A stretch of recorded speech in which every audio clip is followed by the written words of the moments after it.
So before getting anything, here at Bionic Buzz, we're all about people's passion. Where'd your passion from performing kind of come from? Were you watching a certain performance, decided you want to get into it, or it kind of come naturally for you as a kid? When I was a young kid, I'm talking 5, 6, 7 years old, there was always music playing in my house. And 78s, I might add. Do you remember those? And I think that and watching television. Live theater, I think the first live theater I might have seen, are you ready for this? I'm ready. At my grade school, I'm talking 1956, 56, was a minstrel show that was put on by the upperclassmen, like the sixth grade class.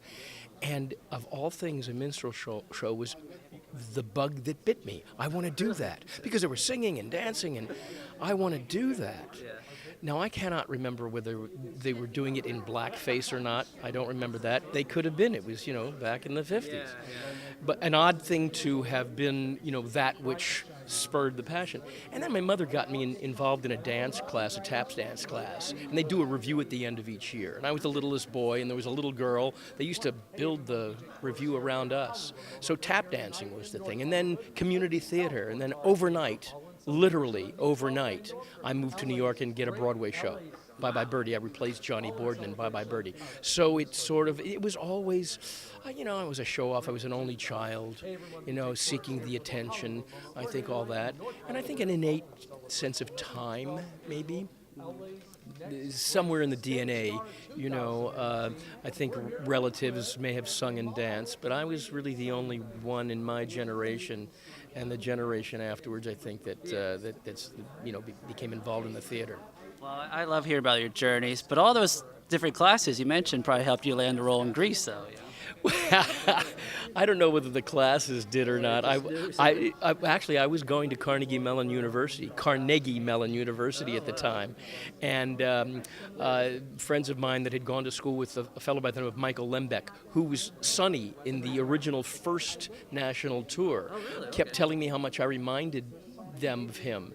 And the tour came through Pittsburgh. A friend of mine was in the show. Come on down and see this show. Lembeck was in this thing. I watched Lembeck come out on stage, and it was like watching myself. The next day I called my agent, get me an audition. They do. I fly to New York, I audition. A week later they call me, Lembeck's broken his ankle. We want to see you again. So I I came in to understudy the understudy who had gone on for Lembeck for a couple of weeks. And then when it finally came out here to Los Angeles, the first national tour of Grease, Lembeck left, and I did the last 10 months of the play, and then subsequently the movie. I guess they changed the break a leg to break an ankle, Maybe. So you're here, one of the judges here. So what do you look for, and what advice do you give these performers here? I look for commitment. Even if you make a mistake, strong and wrong, just commit to it. Don't let me know it's a mistake.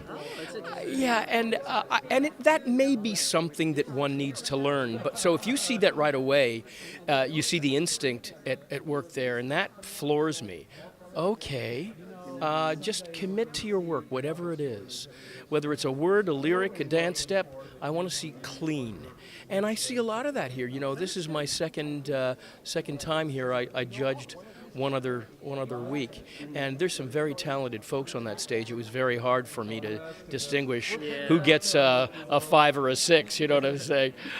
But I look for that. I look for the energy, which is part of that commitment. I look for connection to the material, connection to the audience when if they're playing out to us, and basically that.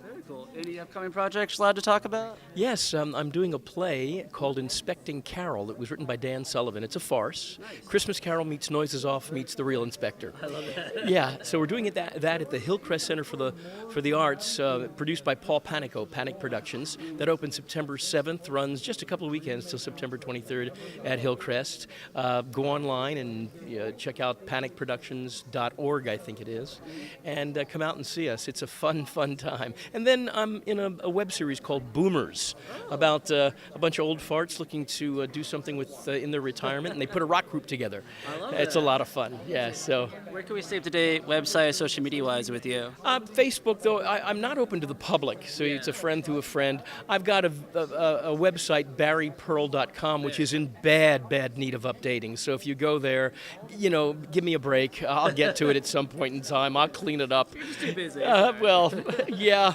and tired. Well, thank you so much. Pleasure to talk to you. Take care.